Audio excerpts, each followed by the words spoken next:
Hello, ladies and gentlemen, and welcome back to the program. And on this episode, I'm going to be talking about a movie that is considered by many to be one of the worst movies ever made, and I have to say, I don't know if I've ever agreed with something more in my life. This is a movie that people have been requesting for years. It's The Creeping Terror. It came out in 1964, and it sucks in every way possible. Sorry to be so blunt, but I'm not going to mince words with this one. I hated it. This 1964 creature feature is notorious for its ultra-low budget and unintentional comedy. The film features a monster that literally resembles a shaggy carpet and moves at a geriatric snail's pace, yet somehow manages to devour a whole town of people who must really lack survival instincts. And how about the dialogue? What dialogue?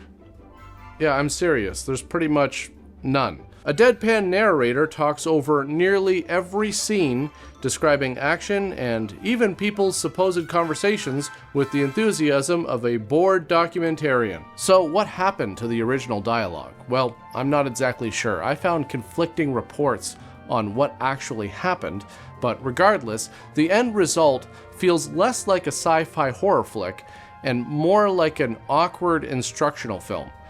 In fact, the whole movie should act like an instructional film on how not to make a movie. So the movie begins with Martin and his wife Brett driving home at 4:30 in the morning from their honeymoon. By the way, Martin is played by Vic Savage, who also directed, produced, and edited this movie. Speaking of which, I don't know why this shot is in here. I really have no idea what this is trying to convey. But anyways, we cut to a rocket ship in reverse. I guess this is supposed to be an alien spacecraft landing, and apparently nobody saw this except the county forest ranger who reported it as a plane crash. So Ben the sheriff goes to check it out. Meanwhile, the spaceship opens up and oh my god, have you ever seen a more terrifying carpet monster? I mean, look at it. It's big, slow, it's probably just covered in dirt. I mean, how do you even wash that? So Martin sees his Uncle Ben on his way to the crash site, and Ben is like, hey, I'm on my way to a plane crash, but it's gonna be a while until help gets here. So you and your wife should come back me up, you know, at the crash site. What do I expect you to do? Nothing, just stand there. That way it won't look like I don't have any friends in case somebody walks by. Anyways, they get to the site and start speculating as to what it is they're looking at. They looked at the rocket in utter amazement. A puzzled Ben finally asked Martin what he made of the craft. It's no airplane. Well, yeah, dude, I can see that. I know what it's not. I don't need you to tell me what it's not. I'm asking you to tell me what you think it is. Like, come on, Martin, just, can you at least guess? Like, maybe it's one of our missiles. Or one of theirs. What does that mean? Brett, we're the only people here. Who's they? You know, I asked you guys to come here to help me, not create more questions. That creates more work, and I hate work. You know that. You know what? Fine. I'm just going to put in the report that it's a giant novelty pencil, and that'll be the end of it. Anyways, Ben finds a hat on the ground that belongs to Jeff, the forest ranger, which of course means that Jeff must be inside the spacecraft. I mean, there really is no other possible explanation. So Ben does the most logical thing. He immediately crawls under the spaceship in order to get inside. I mean, how else would you expect to enter a strange spaceship? Suddenly, there's the sound of a lion roaring, along with Ben's blood-curdling screams.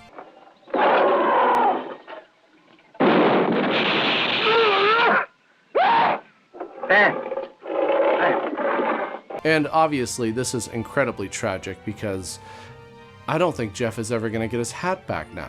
Realizing that something has gone very wrong, Martin rushes to the patrol car to radio for help.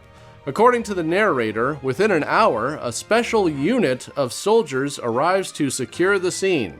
The term special unit is used very loosely here because these mighty defenders of humanity ride in on the back of a beat-up civilian pickup truck. Nothing says elite military response like carpooling in Farmer Joe's truck bed.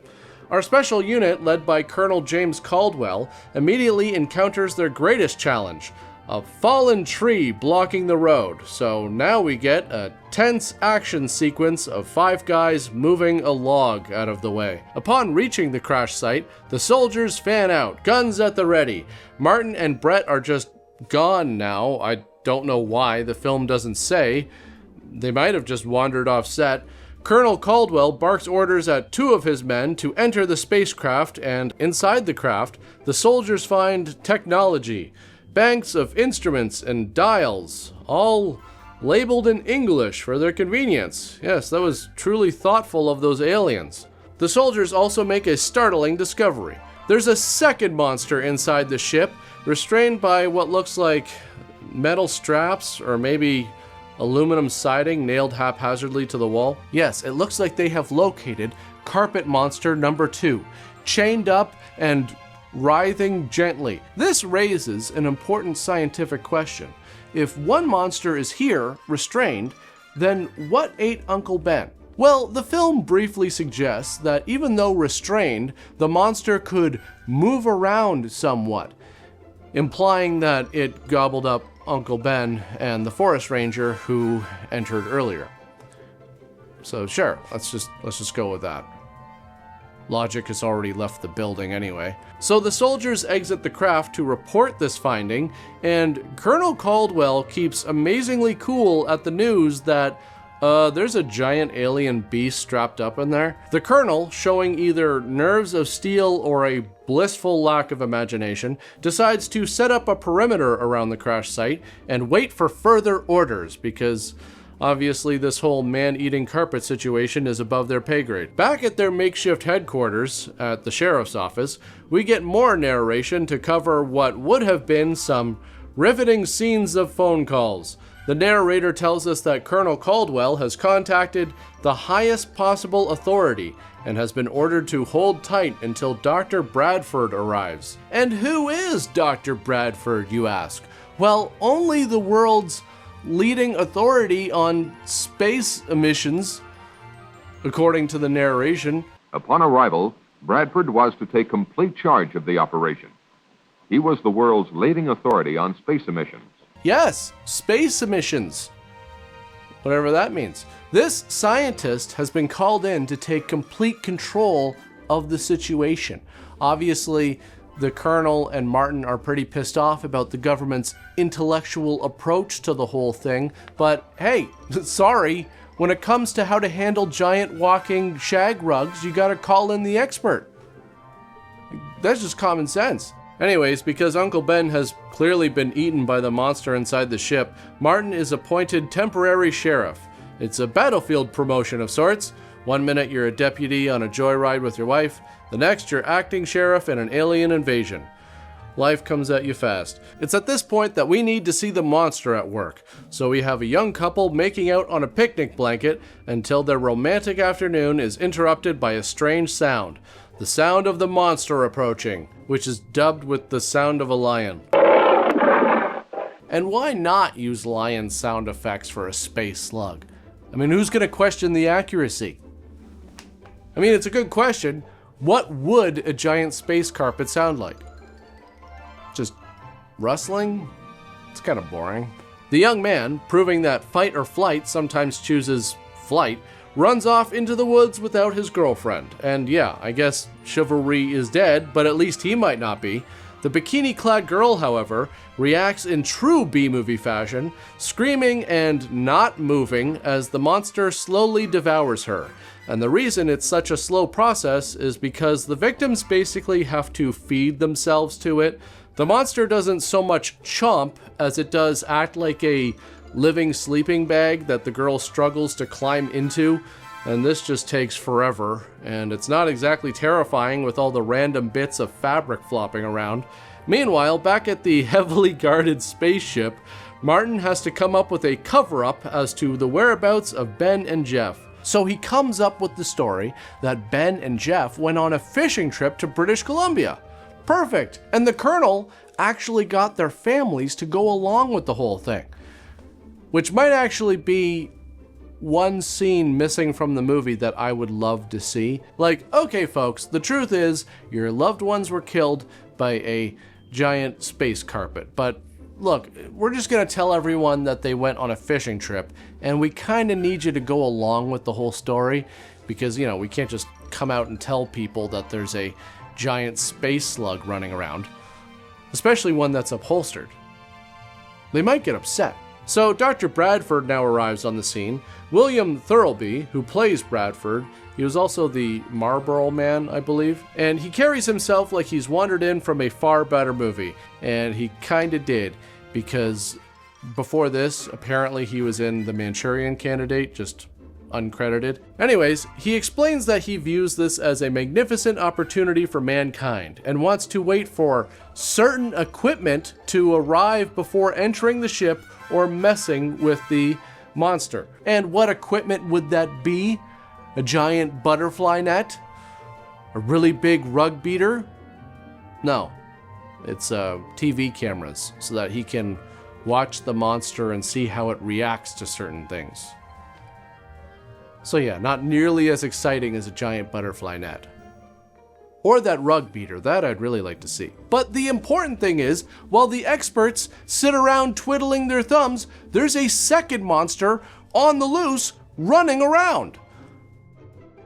Really slowly, but still, it's on the loose. Okay, so now we have this scene where Martin takes Barney back to his house and tells him to be quiet as they sneak inside. This takes forever, and you're probably wondering why they're doing this. Well, it's so that Martin can scare his wife and make out with her while Barney sits on the couch and contemplates why he even agreed to come back to the house in the first place. The rest of this scene is them pouring drinks and the narrator talking about how Martin and Barney used to be such good friends, but then Martin got married and now they're not as close anymore. Yep, that's it. It's basically 5 minutes of nothing. I'm serious, this is a totally pointless scene. It has nothing to do with the plot at all. It is of no consequence. Meanwhile, the monster is still out hunting down victims. Next on the menu is a suburban housewife who's out hanging laundry in her backyard.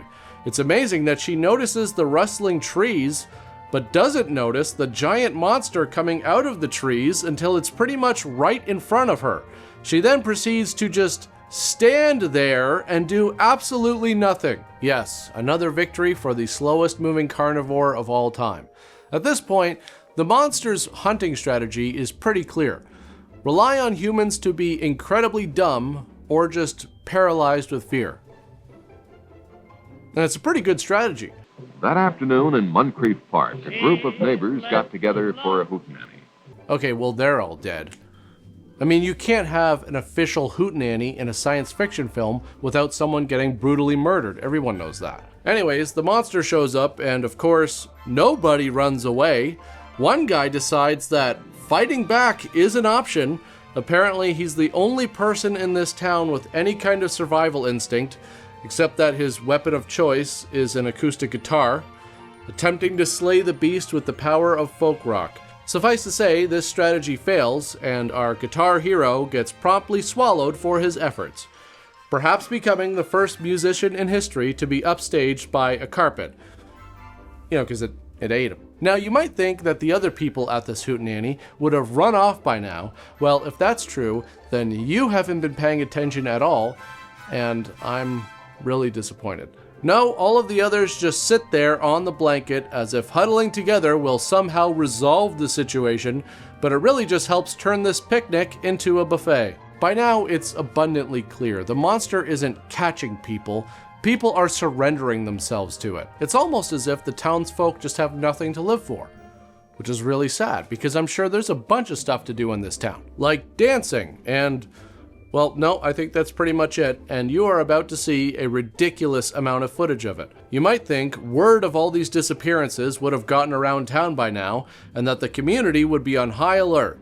But no, they decide to proceed with a previously scheduled social event, a lively dance at the local community hall. Because nothing calms the nerves during a monster crisis like doing the twist with a dozen of your closest friends at 2 p.m. The film doesn't explicitly explain why this dance is happening now, but who needs logic? Like I said, that left a long time ago. You're basically watching to see how this movie could possibly get worse at this point, and believe it or not, it does. Inside the dance hall, the scene is actually kind of fun for a moment, if this were a different movie. Couples are enthusiastically dancing, a band is playing upbeat tunes. The film spends several minutes on these dancing scenes, which the editor clearly left uncut to pad the runtime. It is painfully long and frustrating to watch. Eventually, the creature just suddenly appears inside the dance hall mid-song and absolute chaos erupts.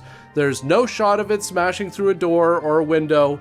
1 second everyone's dancing, the next second our carpet-shaped friend is on the dance floor. What follows is a masterclass in bad editing and worse survival tactics. People walk, not run, towards the exits because brisk walking is apparently sufficient to outpace this monster.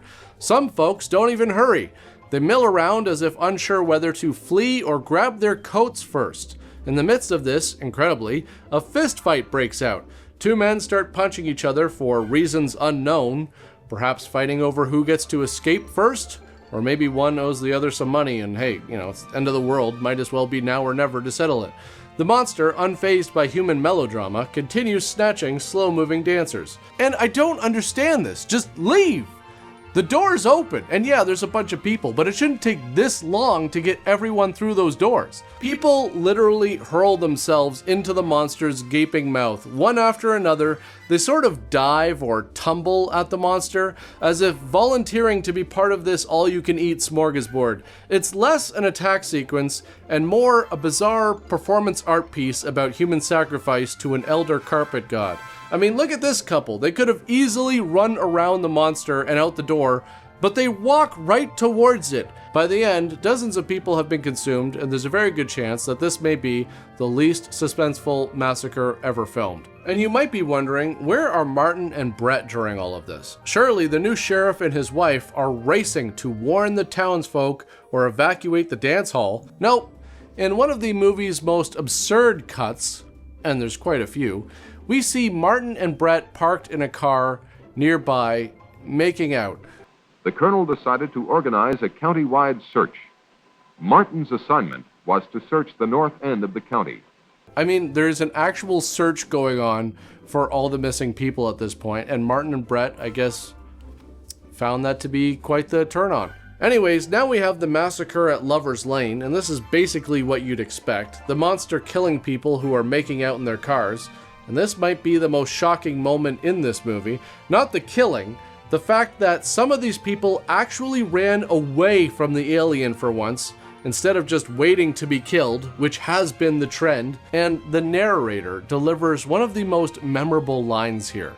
Anyone who experienced that catastrophe and survived would never go there again. It's just the way he says it, with such earnest gravity, as if imparting a deep life lesson. Like, yes, Mr. Narrator, I would assume that survivors of a Lover's Lane alien massacre might be put off from parking lot makeout sessions for a while. By now, the monster has had a full day. Beach blanket brunch, suburban lunch, afternoon picnic snack, dance hall dinner, and Lover's Lane dessert. It's practically a 5-course meal of B-movie cliches. You might be thinking, surely now the authorities will actually try to stop this thing. Well, you're correct. After letting half the county get devoured, Colonel Caldwell finally decides it's time to go on the offensive. It's better late than never, I guess. It was at this point that Bradford interceded.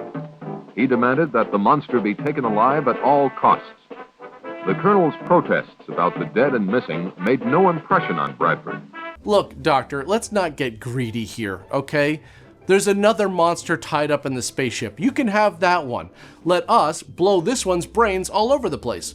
I think that's fair. I mean, given that this thing has literally devoured dozens of people by now, I think lethal force should be on the table. Caldwell conceded to the point of assuring Bradford that they would not destroy the monster if they could avoid it. So a handful of soldiers converge for a final showdown, and if you're hoping for some sort of strategic masterstroke to take this thing alive, temper your expectations. The plan that unfolds is so gloriously idiotic that, well, I guess it's pretty fitting for this movie. The official monster engagement plan seems to be: Step 1. Stand very close together, ideally shoulder to shoulder, to present a single, slow-moving target. Step 2. Walk towards the monster at a leisurely pace. Don't flank it, don't surround it, just stroll head on as if you're out for a group hike. Step 3. Continue to advance even though it's abundantly clear that your weapons are basically doing nothing, and the monster has no ranged weapons of its own, and it isn't exactly maneuvering. And finally, step 4. Get devoured one by one when the plan inevitably fails. Realizing that maybe this wasn't the best approach, Colonel Caldwell finally abandons the capture alive directive. And to be fair, it's hard to maintain scientific optimism when your platoon is being digested in front of you. So the colonel takes out a grenade, but somehow trips and drops it. Luckily, he's able to find it and toss it towards the monster, which kills it. The doctor just takes off and steals the truck. He drives back to the ship, runs inside, and I'm not exactly sure what Bradford did. Pressed the wrong button, tripped over an alien power cord, or just had really bad luck, but there's suddenly an explosion inside of the spaceship. The blast mortally wounds Bradford. We see him crawling out, injured and dying, but the explosion didn't destroy the ship itself. Instead, it did something far worse. It loosened the restraints on the second monster, so now that monster is out on the loose. At this precise moment, Martin and Brett arrive on the scene in their patrol car, and in a move that can only be described as accidentally heroic, Martin's car crashes into the creature as they drive up. Yes, the final monstrous threat is vanquished not by cunning or firepower, but by a plain old automobile. It's as if the film suddenly remembered it had one more monster to kill and said, "Oh, just hit it with the car, we're out of time." Dr. Bradford uses his final moments to deliver the big scientific explanation for everything we've witnessed. Gathering Martin and Brett close, Bradford reveals the truth. These creatures were mobile laboratories sent by an alien civilization. Their mission was to consume human beings, analyze our bodies for weaknesses, and transmit that information back to their home planet via the spacecraft's equipment. Further, he added, now that both monsters were dead, the computer would activate a transmitter to send the results into outer space. And how does he know all of this? I don't know, he just does. He's a doctor, remember? So Martin's like, ah crap, I gotta destroy that generator. Wow, everything is so pristine in here, it's almost as if there wasn't an explosion a few minutes ago. But how is Martin gonna stop the transmission? Well, by pistol whipping everything in the ship. Yes, don't use the gun to shoot bullets into the computer, just try smacking it a bunch of times. The super tough alloys of the spacecraft were not even dented by Martin's hammering. But Martin isn't going to give up. He's going to keep going. Again, and again, and again, and again. And I mean, geez, dude, if by this point you can see that you're not even making a scratch, maybe try something different. And this is when Martin decides, okay, I'm going to pull on this pipe. That ought to do something. And now he's going to use this pipe to try and destroy the machine.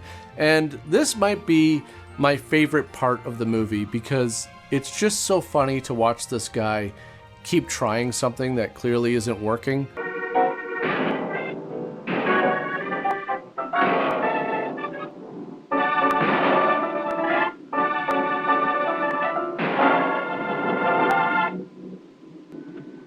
As the transmitter stopped, Martin felt sick.